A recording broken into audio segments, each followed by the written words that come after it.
purpose of these videos are to just give a brief demonstration of how these cameras are used. First, my name is Harold. I've been doing photography professionally for almost 40 years. I'm pretty much retired from it. I have been collecting antique cameras for almost as long. I've used my past experience from teaching in college and also from my military experience in assembling cameras that have lenses that will match the particular format. So moving on here, I have 4 different formats. This is an 8x10. This is a 6.5 by 8.5, otherwise known as a whole plate or full plate. This is a 5x7, and this is a 4x5. All these cameras pretty much work the same way. And I also want to have here bring for you this is a 4x5 wet plate holder. This is just a demonstration glass plate. How these operate is you open up the back of the camera, the back of the holder. You'll put your plate in, close the back lid, lock it into place, and then you've got a plate ready to go. In working the plates, regardless if they're 4x5 on up to 8x10 or bigger, is essentially all the same. You've got your dark side which removes. You'll see the plate right here. When inserting this, don't try shoving it in this way.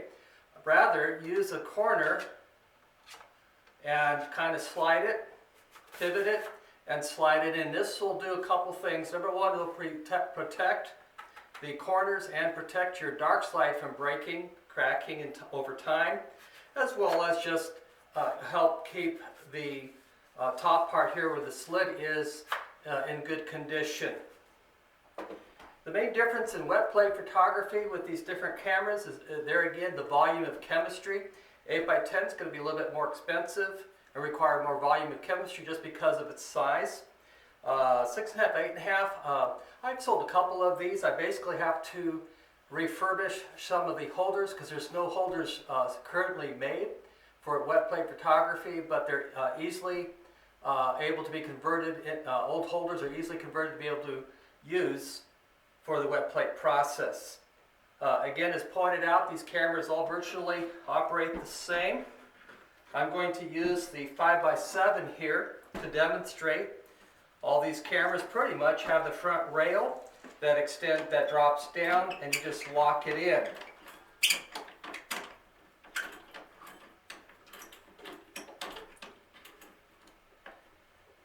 You've got your one knob that tightens and one knob that allows the front standard. This is considered the front standard. This is the back standard. Basically, you will use the front standard for your focusing. When you get your image focused, just lock it in. Lock the front standard in, and you're ready to go. You will notice on the back here that this is rotatable.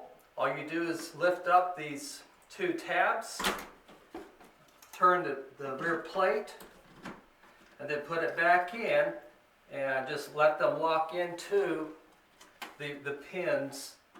Usually they'll snap in.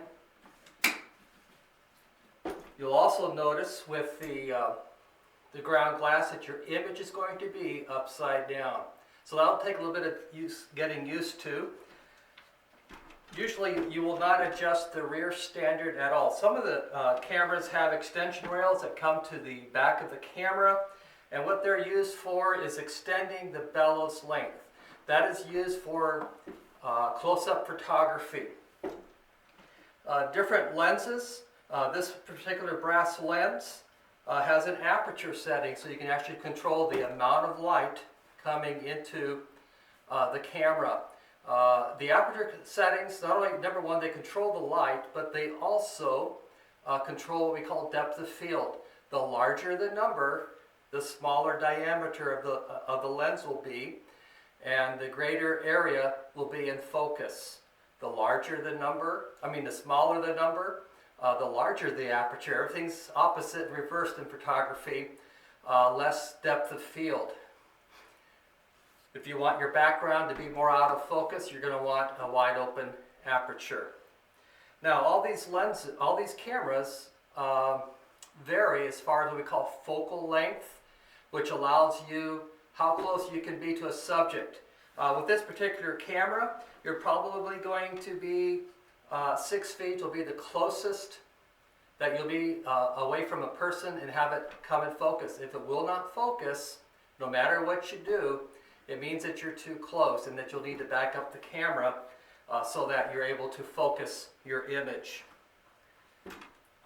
Here's a 4x5, operates the same way, drop bed, rotating back just by moving the pin configuration and rotating. That way you got both your vertical and your horizontal format. As far as closing up the camera, you're just going to loosen up your front standard.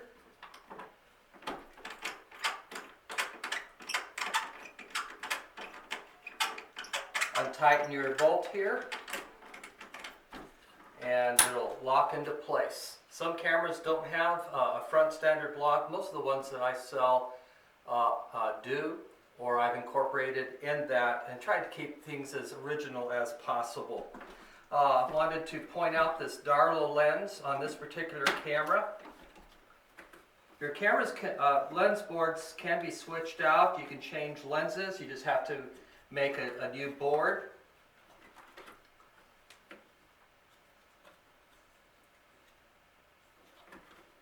Let me get this one here, being a little stubborn. You'll notice your Darlow lenses, or other lenses too, also have a knob. This can help in focusing. It's basically in addition to your front standard as far as how close you can focus your subject, but really has no bearing on the image quality. There again, it's just to assist in focusing. These are nice lenses. They're getting more expensive now.